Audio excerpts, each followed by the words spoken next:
Hello, everybody. Welcome back to the Roma Report. My name is Jack Barr. I guess episode two, if we're doing it by episodes of the Roma Report here, trying to bring you some news from AS Roma from around Serie A, mainly focused on AS Roma. And again, bit of a selfish endeavor on my part compared to my other channel, Box to Box Football, that I do with my buddy James.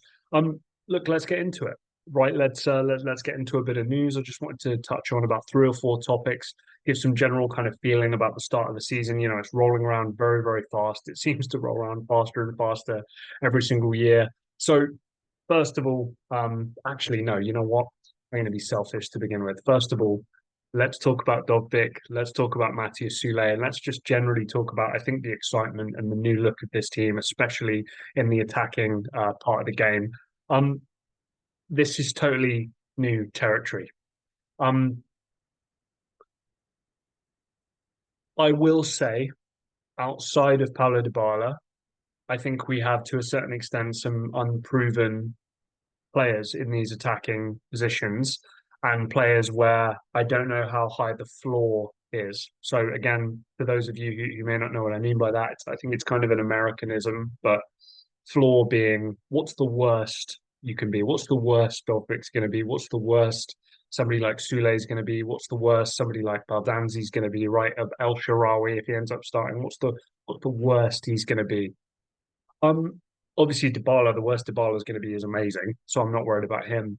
Every other position, pretty much, that has had a kind of a good amount of investment for this Roma team, I don't know if it's a guarantee that we're going to be blown away here.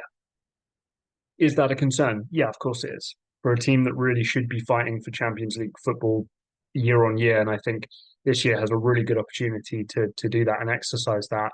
I think that is quite concerning because one thing you do need is consistency, and you do need faith, and the ability the ability to deliver results on a week on week basis. However, let's get rid of the negativity. Let's go into the positives. The ceiling's unbelievably high. I don't want to kind of gas myself and the team up too much here, but I think with Sule, with Dybala, with Dogbik, I think there's an opportunity to have the most dynamic, the most kind of explosive, dangerous, offensive attack in the whole league, and I don't think that's too crazy to say. Um, that is fascinating, and I think again, removing the likes of, say, maybe a Tammy Abraham, Lukaku not coming back, these kind of guys, I don't think Asmoon was ever going to be the guy. Let's be honest here. Shomurodov is another really good example, never going to be the guy. In Dovbyk, we have a guy who could be the guy, who could be the guy in the league. Dybala, we have one of the best players in world football for my money. Again, I'm being super biased, but we do. And in Sule, we have an up and comer who is again in a position where he can maybe take some of the load off. Somebody like Dybala or some of the other wide players, provide goals, provide assists, be dangerous. Again, go and check out the last video. We went through his statistical contributions from the season before. Unbelievable. So again, I'm very, very excited. I do have that reservation. I'm not an idiot. I'm not going to blindly go in thinking that we've got it sorted and the Serie A title is all ours. But I do think that Roma are in a good position where potentially can have an absolutely fantastic, fantastic season. So generally speaking, very optimistic, very upbeat about Roma's chances this season so far. But look, let's get into a little bit of news. First of all, I just wanted to get into the Bryan Cristante news. Now, this is not kind of major news, and I don't think it's a huge shift in Serie A football, but I do think it is worth discussing because, again, Bryan Cristante has been a player who's been liked, who's also been kind of hated. And again, I think it just depends how you're feeling. Sometimes he can be kind of a steady presence at the back that wins the ball reasonably well, retains the ball reasonably well, recycles play, and I think you can get on board with him as a player. He's got a little bit of positional versatility as well. I think he can probably play as a centre back in a back three if he wants to. He can probably play in a back two as a centre back pairing. If you're in real dire straits holding midfield, he can kind of play as an eight a little more as well. So I think he does have some upside. But I also think when the team's not performing well, it's somebody you can look at who doesn't really ooze that kind of sexiness and explosion in his game. You're not seeing huge ball recoveries that you're getting. You're not seeing huge sweeping passes. He does play it neat and tidy, and I think it's very hard to get irritated with his play style when things aren't going well for the team. But the news itself, and this is calciomercato.com, and they've basically said that Cristante could be available if a reasonable offer comes in. Obviously, he was a key figure with Paulo Fonseca. He was a key figure with Mourinho as well, and even with De Rossi, he has played a reasonable amount. He's under contract until 2027, so still has plenty of time left in the project if he wants to be part of the project. But Juventus supposedly are interested, and again, there are rumours that if a 20 million euro bid comes in for him, that he could well leave. Now, as far as I'm concerned, I think a different player could come in. A player of Daniele De Rossi's choosing could come in. Maybe even somebody cheaper than the 20 million euros that he would leave for can come in to that position and potentially provide some upside and some future there as well. I would say that Roma need to make the most of Pellegrini and Leandro Paredes while we have them both, and that potentially somebody coming in who maybe if an injury comes in gets an opportunity to shine is no bad thing. Saying that, I wouldn't mind keeping Bryan Cristante for that 20 million euros. It really depends how you want to take this. Because what I will say, and again, some of you may disagree, I think that valuation is about right, if I've got to be honest. I'd say with the amount of years left on the contract, maybe that should shoot up north of maybe 25, 30 million euros.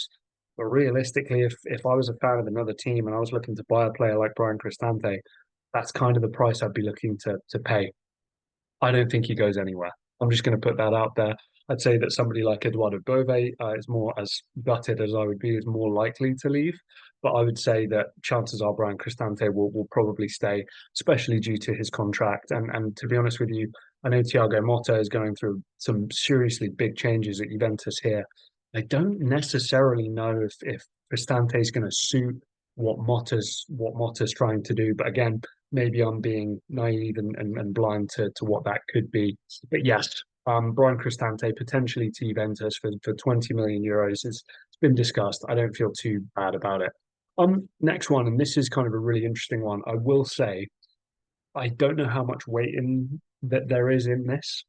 Tammy Abraham to Atalanta off the back of Gianluca Scamacca's ACL injury, which is incredibly sad.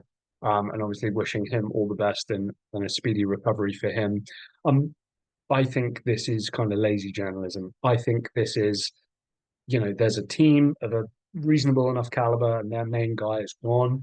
And there's a team that the caliber I would say is slightly higher for Roma. Again, some people might joke at that, but I would say that's still definitely true. And oh well, there's the replacement because they can work out a good deal. The selling club are keen to sell. The buying club are keen to buy. Oh, ooh, hey presto, it just makes sense. I actually don't know if this news report is actually there's any fact in this at all. I think it was just somebody's idea. If I'm totally honest. Again, this is calciomercato.com. Atalanta could inquire about Tammy Abraham, who is on his way out of Roma, available on the market, obviously linked with Milan quite heavily with loan and option to buy as a potential option there. Um, I'm going to say, generally speaking, there is some history here. Supposedly, he was close to joining Atalanta in 2021 after obviously the he moved from Chelsea to Roma, and apparently Gasperini does like him a lot.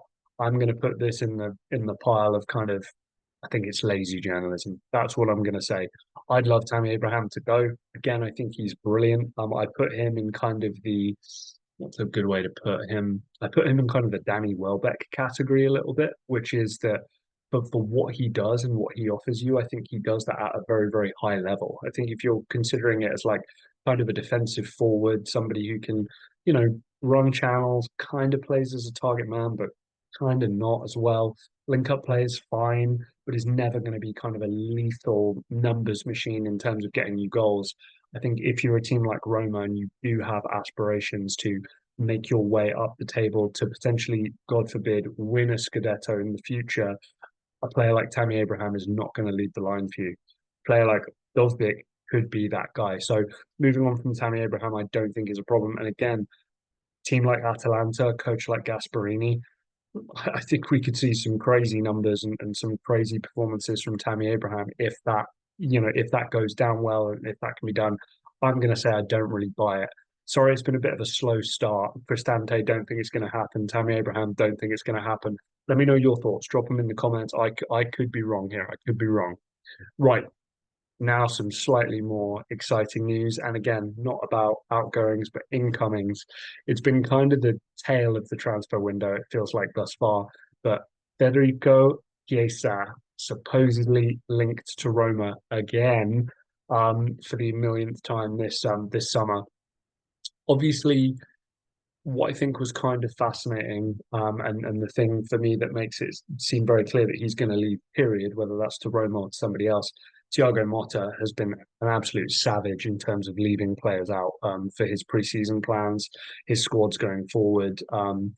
Names like Wojciech Szczesny, names like Chiesa, I think Weston McKennie was in there as well. There's a lot of players. He's gotten very, very cutthroat in there about the players he wants and the players that he doesn't want. And I think Chiesa finds himself in that mold. I will say from a bargaining position, I don't think it's the smartest play from Juventus because it does mean that Roma or any other team can enter with probably quite a low ball offer. And it's something that they'd still probably consider. But I think it is something, again, that is or should be of interest. I think that if Roma can get rid of somebody potentially, whether somebody like Zalewski goes, whether somebody like El Shaarawy potentially goes, whether, just a half decent wide option were to go, even if Baldanzi were to leave on loan potentially or something of that nature, I personally don't have any issue with going in for Federico Chiesa, and I think it provides a really, really good option. And especially when Daniele De Rossi gets to work with him a little closer, I think there'll be some really, really interesting conversations as to whether he's a guaranteed starter every time. Does he want to switch wings? Could he potentially play as 10 in some games? Could he play as potentially even a forward as well? There's a lot of options I think that would work really well for Chiesa at Roma. And again, to me, it's felt relatively nailed on throughout the course of the whole summer.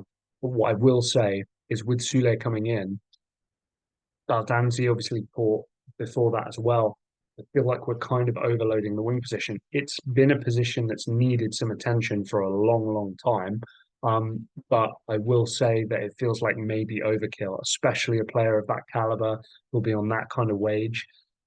I don't know if something's happened here, and I wonder if Roma are going to have to shift a player out to bring somebody like Chiesa in, or whether we can just find out some way to sneak some really, really good terms to get him.